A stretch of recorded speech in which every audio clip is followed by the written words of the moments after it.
नमस्कार, मैं Naresh Kumar Sharma, head of department electrical engineering, government polytechnic college Bikaner. आज हम इलेक्ट्रिकल सर्किट थ्योरी में टू पोर्ट नेटवर्क के बारे में स्टडी करेंगे, इसके पैरामीटर्स के बारे में। जेड पैरामीटर एक बार हम पहले भी स्टडी कर चुके हैं, वापस रिवाइज करेंगे थोड़ा।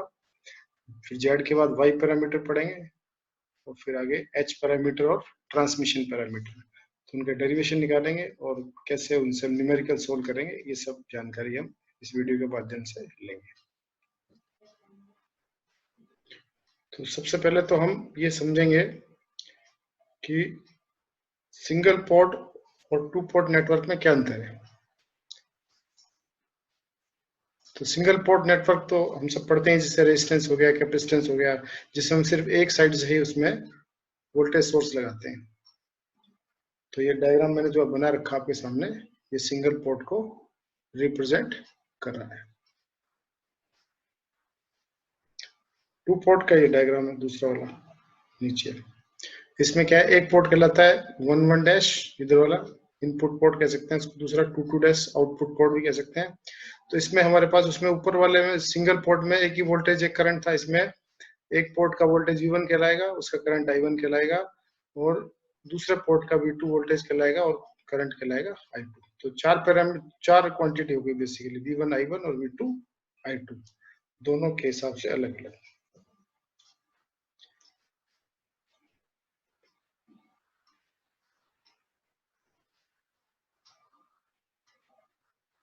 अभी हम जेड पैरामीटर के बारे में पढ़ेंगे थोड़ा सा। तो जेड पैरामीटर है क्या बेसिकली?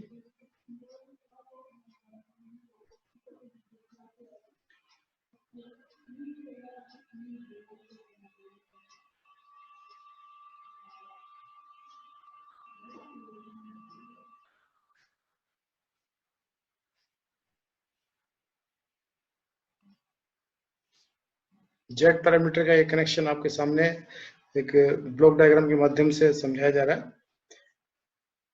तो ये लीनियर नेटवर्क है कोई भी, तो इसमें ये इनपुट पोर्ट हो गया 1 डैश, दूसरा हो गया 2 डैश। तो इधर वोल्टेज लगाया हमने V1, तो करंट फ्लो हुआ I1। V1 वोल्टेज लगाया, करंट कितना फ्लो हुआ I1। इधर V2 करंट लगाया, सॉरी वोल्टेज सोर्स लगाया, तो करंट हुआ I2। इसमें करंट की डायरेक्शन पोर्ट के अंदर की तरफ I2 भी, और I1 भी पोर्ट के अंदर की तरफ है, और V1 और V2 की पोलैरिटी भी एक दूसरे के अपोजिशन में दिख रहा है।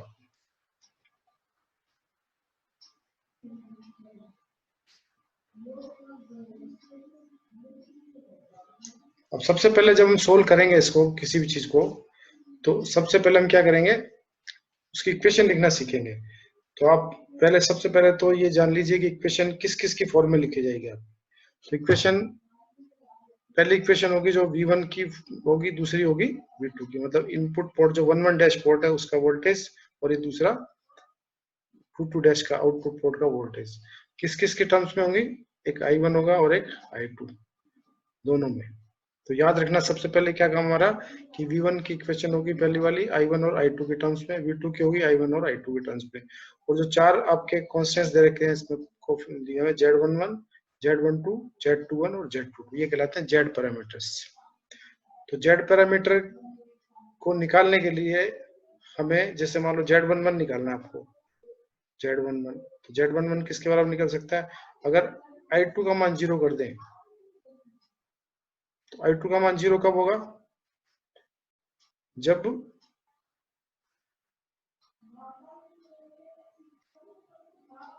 ये जैसे पोर्ट है वापस, I2 का मान 0 कब होगा, तब ये वोल्टेज V2 का मान हटा दिया जाए इसमें से, तो ओपन सर्किट कर दिया। तो जब भी हम पोर्ट 2 को ओपन सर्किट करेंगे तो I2 0 हो जाएगा, जब पोर्ट 1 को ओपन करेंगे, वोल्टेज हटाएंगे, तो I1 0 हो जाएगा।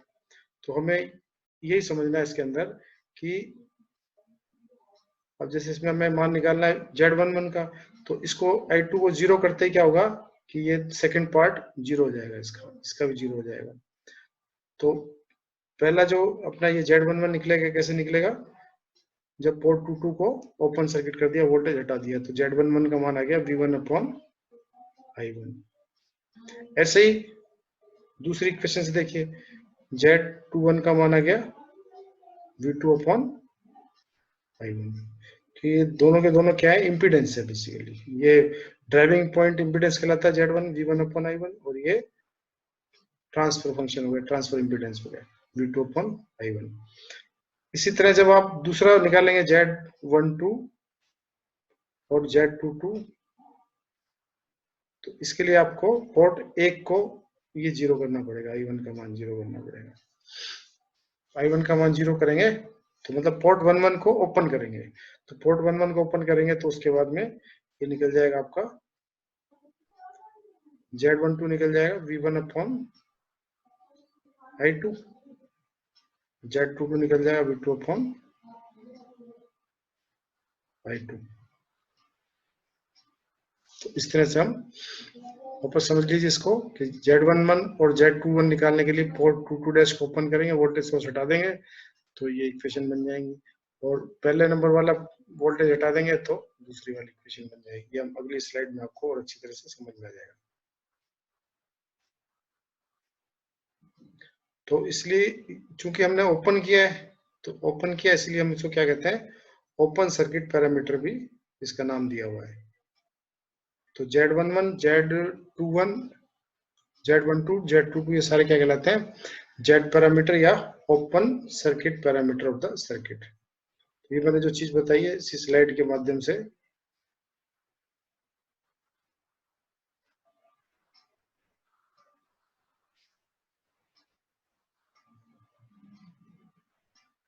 वापस हम इसको मैट्रिक्स फॉर्म में लिख सकते हैं ऐसे, जो हमने Z11, Z12 और Z21, Z22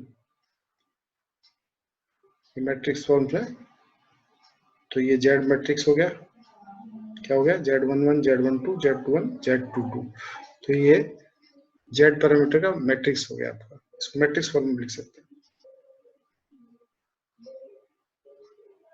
अब जो मैंने बताया था निकालने का तरीका वो इसमें मैंने यहाँ पे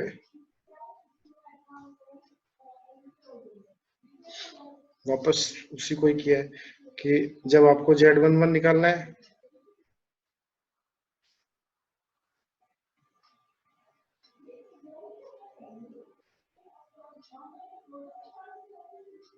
तो Z11 निकालना है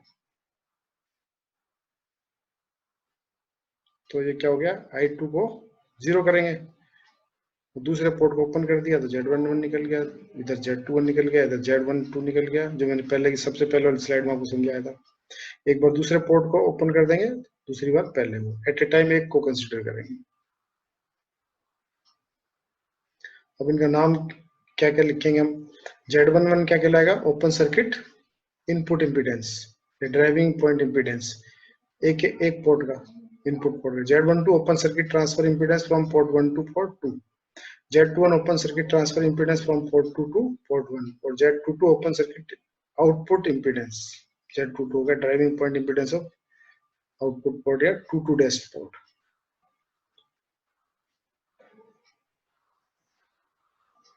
ये जो सर्किट जो आप हमने जैसे वापस दोबारा उसी को चीज को हम दोबारा समझ रहे हैं कि पोर्ट 2 डैश को ओपन कर दिया, I2 जीरो हो गया, तो ये मान किसका कैलकुलेट हो गया, इक्वेशन 1 में जब रखा तो Z11 V1 अपॉन I1 आ गया,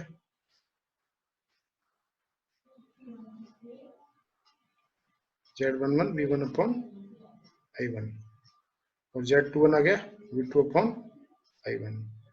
तो जो सबसे पहले मैंने डिस्कशन किया था वो इसके थ्रू V1 वोल्टेज लगा दिया, इधर से हटा दिया V2।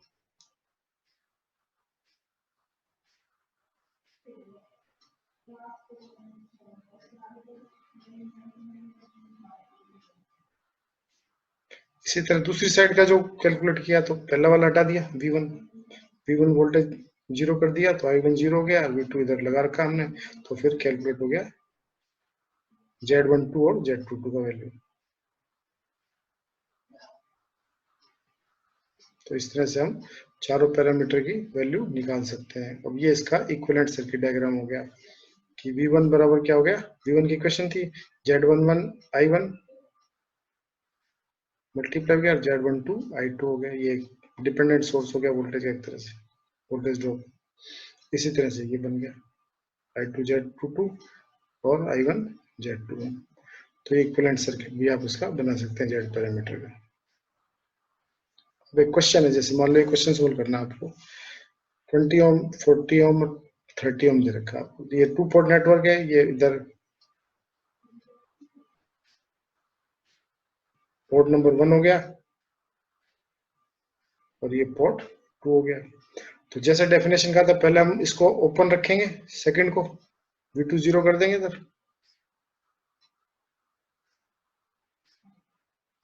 सिर्फ सोर्स कहाँ लगाएंगे, यहाँ पे लगाएंगे V1।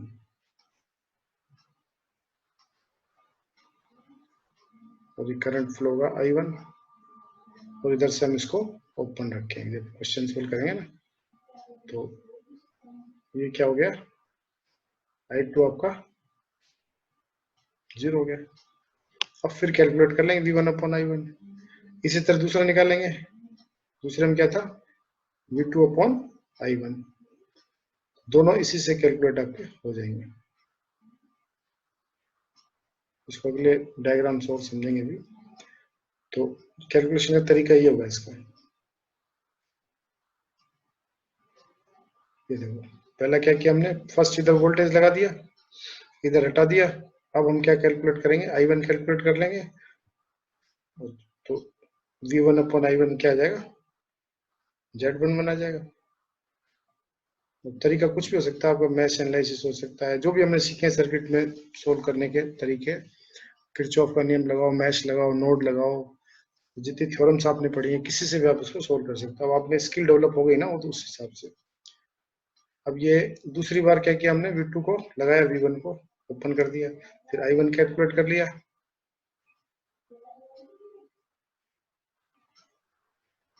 I2 कैलकुलेट कर लिया, V2 लगा रखा है, तो V2 अपॉन I2 Z22 आ जाएगा, और दूसरा पैरामीटर भी इससे आ जाएगा। ये कैलकुलेशन हो गया सारा इसका। Z11 बराबर क्या है, V1 अपॉन I1। तो ये टोटल मिला के 60 ओम आ गया। और Z11 क्या है, इनपुट इम्पीडेंस एट पोर्ट 1। ऐसे Z21 आ गया, V2 upon I1। V2 calculate कर लिया, V2 कहाँ कैलकुलेट किया, ये देखो V2 ये पहला वाला है ना।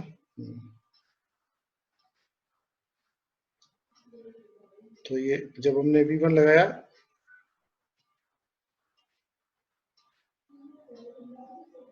ये देखो, तो V2 कौन सा हो गया, V2 ओपन है यहाँ पे, तो ये V2 ओपन है, तो यहाँ पे कैलकुलेट होगा इस जगह पे। तो ये I1 करंट फ्लो होगा इसमें, तो I1 इंटू 40 हो जाएगा। तो V2 भी आपका कैलकुलेट हो गया। तो हमने Z11 और Z21 निकाल लिया, और सेम इसी प्रोसीजर को फॉलो करते हुए, उल्टा करते हुए हम दूसरा निकाल लेंगे। तो इस तरह से Z पैरामीटर निकल जाएंगे। अब आपका आ गया Y पैरामीटर।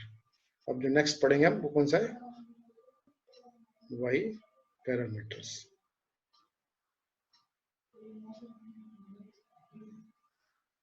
तो ये Y पैरामीटर का डायग्राम है, जिसमें वही V1 वोल्ट, V1 और आगे थोड़ा सा पीछे हो गया है। तो सबसे पहले Y पैरामीटर की हम इक्वेशन लिखेंगे। पोर्ट तो वही होगा, V1 I1, V2 I2। अब इक्वेशन बदल जाएगी, पहली वाली इक्वेशन थी V1 और V2 की, अब इसमें I1 और I2 की दो इक्वेशन हुई, एक I1 की और एक I2 किस किस टर्म्स होगी, V1 और V2 में। तो इसमें वही करेंगे पहले की तरह से ही, एक बार जैसे 0 कर देंगे V2 को। तो V2 0 कब होगा, जब पोर्ट 2 को शॉर्ट करेंगे। अब उल्टा इसमें, इसलिए इसको हम शॉर्ट सर्किट पैरामीटर बोलते हैं। V2 को 0 करेंगे तो इधर का Y11 और Y21 निकल जाएगा। जब V1 को 0 करेंगे, V1 को शॉर्ट करेंगे, तो Y12 Y22 निकल जाएगा। ये इक्वेशन में जब मान रखेंगे, V2 को शॉर्ट कर दिया, V2 को शॉर्ट किया, V2 0 गया, तो एक मान आपको ये निकल गया Y11, दूसरा Y21 निकल गया। जब दोबारा पहले पोर्ट को शॉर्ट किया, तो ये निकल गया। तो इस तरह से हम प्रोसीजर को फॉलो करके और Y पैरामीटर कैलकुलेट कर लेंगे इसके। अब नाम क्या क्या इनके देखो, एडमिटेंस पैरामीटर बोलते हैं इसको, वाई पैरामीटर, एडमिटेंस पैरामीटर या शॉर्ट सर्किट पैरामीटर्स। तो Y11 क्या हो गया, short circuit input impedance, Y12 short circuit transfer admittance, sorry Y1 short circuit input admittance, Y12 short circuit transfer admittance from port 2 two port 1, Y21 short circuit transmission short circuit transfer admittance. Transfer क्यों use किया है, जब 2 और 1 के बीच होगा कोई भी चीज या 1 2 के बीच होगा तो ट्रांसफर फंक्शन कहलाएगा। इसी तरह से Y22 short circuit output admittance, इसका नोमेनक्लेचर हो गया। ये इसका इक्विवेलेंट डायग्राम हो गया, जैसे सर्किट बनाया था हमने कि सर्किट के हिसाब से I1 की इक्वेशन थी V1 या तो इसको वोल्ट एडमिटेंस से मल्टीप्लाई करेंगे तो V1 Y11 हो जाएगा, दूसरा Y2 V2 हो जाएगा। तो I1 का मान किसके बराबर हो जाएगा, V1 Y11 या Y11 V1 plus Y12 V2। ऐसे इधर से I2 का मान V2 Y22 और ये Y21 V1। तो इक्विवेलेंट डायग्राम भी आपको खींचना आना चाहिए इसका। अब इस सर्किट को सोल्व करेंगे पहले की तरह, तो वही इसके अंदर भी हम एक बार क्या करेंगे, अब शॉर्ट करना है तो पहली बार हम क्या करेंगे, इसको शॉर्ट कर देंगे और इधर वोल्टेज सोर्स लगा दिया।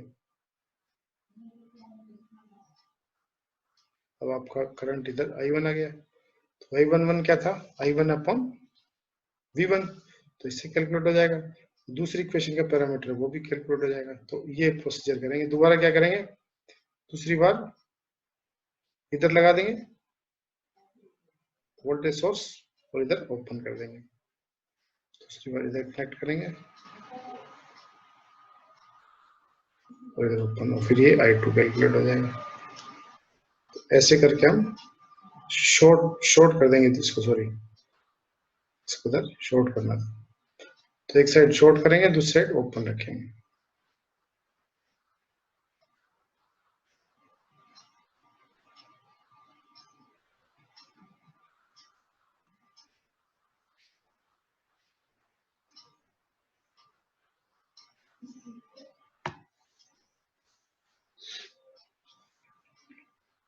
तो ये आपको मेरे हिसाब समझ में आ गया वो सारा।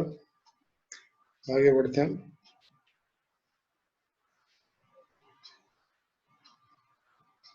इक्विवेलेंट डायग्राम हो गया।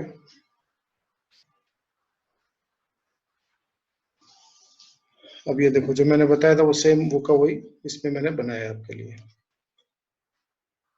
ये इधर शॉर्ट हो गया, इधर वोल्टेज सोर्स लगा हुआ है, तो यहाँ से हमने कैलकुलेट कर लिया। करंट सोर्स लगा के कर सकते हैं, दोनों तरह डायग्राम बना सकते हैं ना।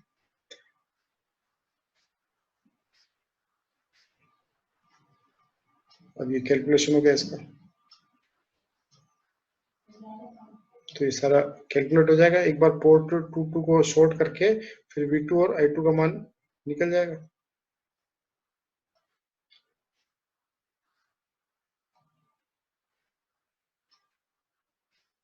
तो उसके बाद अब आ गया नेक्स्ट हमारा H पैरामीटर।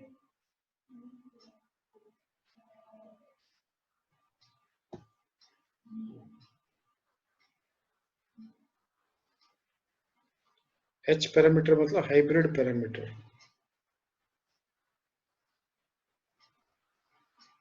तो हाइब्रिड पैरामीटर में शॉर्ट में H बोलते हैं इसको। तो इसकी भी वही, सबसे पहले आपको पोर्ट तो वही होगा 1 1 2 2 जैसे पहले सबने बनाया हुआ है, खाली फर्क क्या होगा, इसकी इक्वेशन याद रखना, हाइब्रिड इक्वेशन है, ना तो एडमिटेंस है ना इसमें इम्पीडेंस है। तो V1 बराबर क्या हो गया, H11 I1 plus H12 V2, H21 I1 plus H22 V2।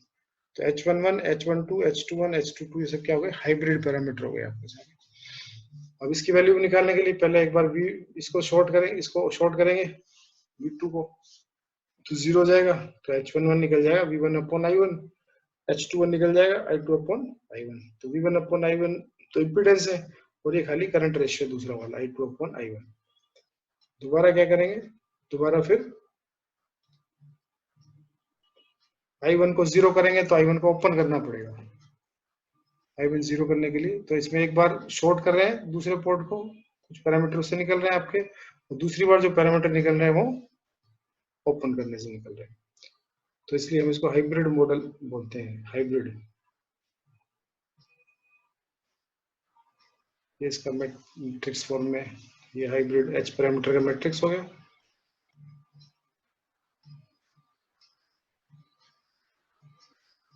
Equation याद रखना जरूरी है, याद करने के लिए तरीका है। V1 की फॉर्म में होगी पहली, दूसरी I2 में होगी और I1 V2 की टर्म्स में होगी। अभी जो मैंने बताया था आपको वैसा का वैसा इसमें मैंने लिख के दिया आपको सारा। H11 और H21 के कैसे निकलेंगे? V2 को 0 करके। V2 0 कब होगा? जब शॉर्ट होगा सेकंड वाला पोर्ट। और ये H1 H2 कब निकलेंगे? जब I1 0 होगा, मतलब ओपन कर दिया। तो यही हम इस तरह से एक बार ओपन करके एक बार शॉर्ट करके पैरामीटर्स को निकाल लेंगे, हाइब्रिड पैरामीटर्स को। इसके नाम क्या क्या हम देखो। H11 short circuit importance, H12 open circuit reverse voltage gain, H21 short circuit forward current gain और H22 open circuit output admittance. मतलब जब V अपॉन I आ गया वो इंपिडेंस हो गया, जब V1 अपॉन V2 आ गया, V2 अपॉन V1 हो गया तो वोल्टेज गेन हो गया, I1 अपॉन I2 है, I2 अपॉन I1 है तो करंट गेन हो गया। ये हाइब्रिड पैरामीटर का इक्विवेलेंट सर्किट डायग्राम हो गया। पहली इक्वेशन जिसकी भी थी उसको देख लो। V1 बराबर क्या है? I1 H11 H1 I2। दूसरी इक्वेशन है I2 की, तो H22 V2 और ये। तो इस तरह से हम इसमें एक ये डिपेंडेंट वोल्टेज सोर्स है और ये डिपेंडेंट करंट सोर्स है।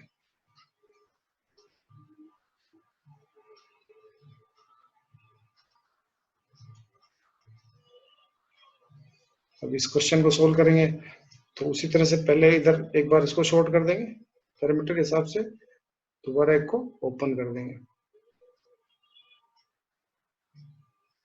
पहले हमने क्या किया, 2 को शॉर्ट कर दिया,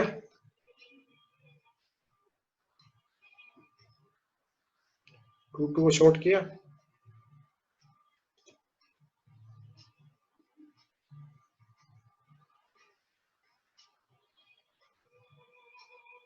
ये V2 0 हो गया जब 2 डैश को शॉर्ट कर दिया। अब V1 इधर लगा रखा है तो V1 से फिर सारी कैलकुलेशन हमें जो रिक्वायर्ड है वो ले लेंगे। I1 I2 का मान निकाल लेंगे इससे और पैरामीटर कैलकुलेट हो जाएंगे। आप दूसरी बात, V1 को ओपन किया है, एक बार बताया था आपको, एक बार V2 को शॉर्ट करना है, V1 को दोबारा ओपन करना है, फिर यहाँ पे कैलकुलेशन आ जाएगी V1 की। H11 पैरामीटर निकल जाएगा V1 अपॉन I1 बराबर 4 ओम हो गया, इम्पीडेंस पैरामीटर का। माइनस I2 निकल जाएगा 2/3 I1। H21 क्या है? I2 अपॉन I1, तो माइनस 2/3 आ गया।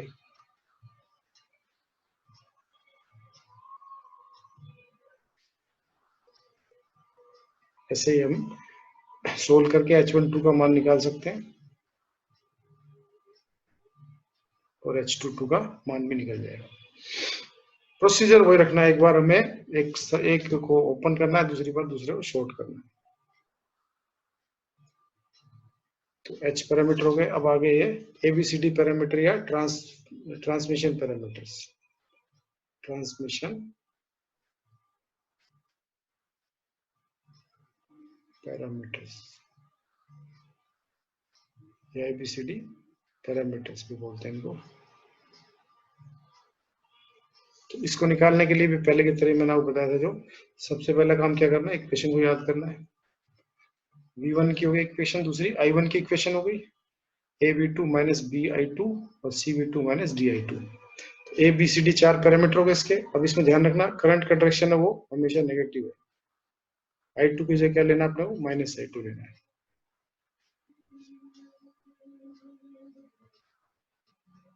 जब कैलकुलेशन करेंगे तो ये विशेष ध्यान रखने की बात है। ये मैट्रिक्स फॉर्म में हो गया, याद रखने के लिए आपको V1 और I1 की इक्वेशन ABCD V2, और यहाँ मैंने जैसे बताया था वो करंट का मान माइनस I2 होगा। टी पैरामीटर कहलाते हैं, ट्रांसमिशन पैरामीटर्स के टी बोल देते हैं।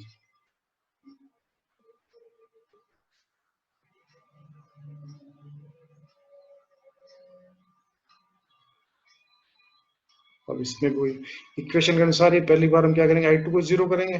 I2 0 कैसे होगा, जब दो टू पोर्ट को, दूसरे वाले पोर्ट को, आउटपुट पोर्ट को हमने क्या किया, ओपन कर दिया। ये ओपन हो गया तो आप एस और सी निकल जाएगा V1/I2 इक्वेशन के अनुसार। दूसरी बार V2 को 0 किया है, V2 0, उसी पोर्ट को, सेम पोर्ट को शॉर्ट कर दिया, तो B माइनस V1 ये इक्वेशन से जो इक्वेशन बनाई थी उसमें वैल्यू पुट कर दो, I2 की 0 तो ये निकल जाएगा। और जब V2 0 करोगे तो V2 0 का मतलब उसी पोर्ट को शॉर्ट किया है और I2 0 का मतलब उसको ओपन किया है। तो ये पैरामीटर आपके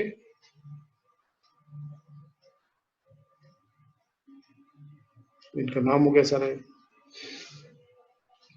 हो गया open circuit voltage ratio, B negative short circuit transfer impedance, C open circuit transfer admittance, D negative short circuit current ratio.